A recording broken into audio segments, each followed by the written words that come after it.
Hello，大家好，我係 Edward 啦。今日咧就會同大家咧去睇一睇我平時嘅工作啦。咁其中一樣嘢咧，我都會落去去啲鋪頭嗰度咧揀一啲物料啦。今日咧我就會幫客人睇一啲瓷磚嘅。咁我帶大家入嚟睇睇先。講到要問瓷磚嘅話咧，即係瓷磚啲質素啊或者點樣咧，即係問一問阿老闆阿 Kelvin 啊。阿 Kelvin，我想問一問你我之前其實都有用嘅咁嘅牌子嗰啲瓷磚，我諗可以等你自己介紹下呢隻瓷磚嘅即係嘅優點咯，或者好啊。咁我哋其實呢一間 Nanogus 咧，其實都係中國生產嘅磚嚟嘅，但係佢其實就係意大利公司喺大陸製造嘅，所以其實佢個性價比會比較高啦，同埋佢嗰啲硬度啊、防滑度啊，都會做得有全面啲嘅會係啦。咁我就都會同客人成日都會去揾料啊，或者而家你都知道個世代好中意啊淘寶啊，或者上網買嘢啦。咁其實點解啲客會落嚟買？嗱，呢個係國產磚啊嘛。咁點解佢會落嚟買國產磚就唔會話喺國內直接去買或者淘寶買咧？因為呢每間廠都唔同嘅。咁有啲廠咧，其實個磚做出口咧，佢個 QC 咧一定會係跟翻歐洲嗰邊去做嘅，所以其實佢個 quality 係同歐盟嗰邊係一樣嘅。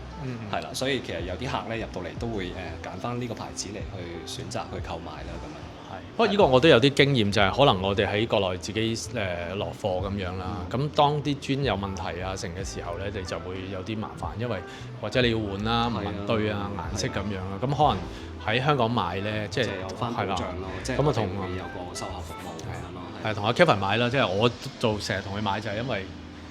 即係有問題嘅時候就可以好快咁樣可以去解決啦，處理翻係啦，處理到咁樣。咁你睇下介紹咧，幫我咧就係睇一睇啲磚嗱，譬如呢個 size 咁，呢個 size 係咩幾大到嗰啲啊？呢個 size 係900米八嚟嘅，呢個就個 size 係比較大啲嘅。咁做出嚟咧，其實整體上咧，你個罅係一定會少好多嘅，成間屋個觀感會係靚好多。其實我都係落嚟買咧，係買嗰啲900米八。計900米八係個。即係如果大面積嘅話，我自己啦，即係喺設計方向去睇咧，佢啲罅少啲，即係會大氣啲嘅，係好睇啲嘅。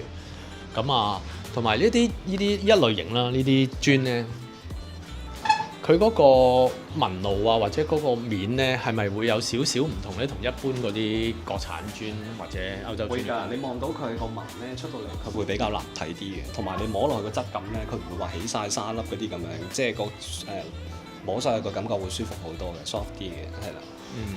冇錯。係啊，咁我自己咧就好中意用一啲咧比較偏向靜色冇咁大紋啦。咁當然喺設計方向啦。咁大家之前睇過我啲片，好多其實啲樓咧，尤其是新樓嗰啲就好少會做到關於呢啲浴室啊、地板啊咁咯。咁但係我哋做一啲全間去做設計啦，重新做過嘅時候咧，好多時都會去要諗啊，即係嗰個物料啦、瓷磚啦，一個好大嘅方向啦。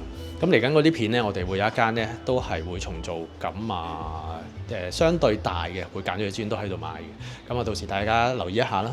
OK，咁留意我哋下一條片，我哋再見，拜拜。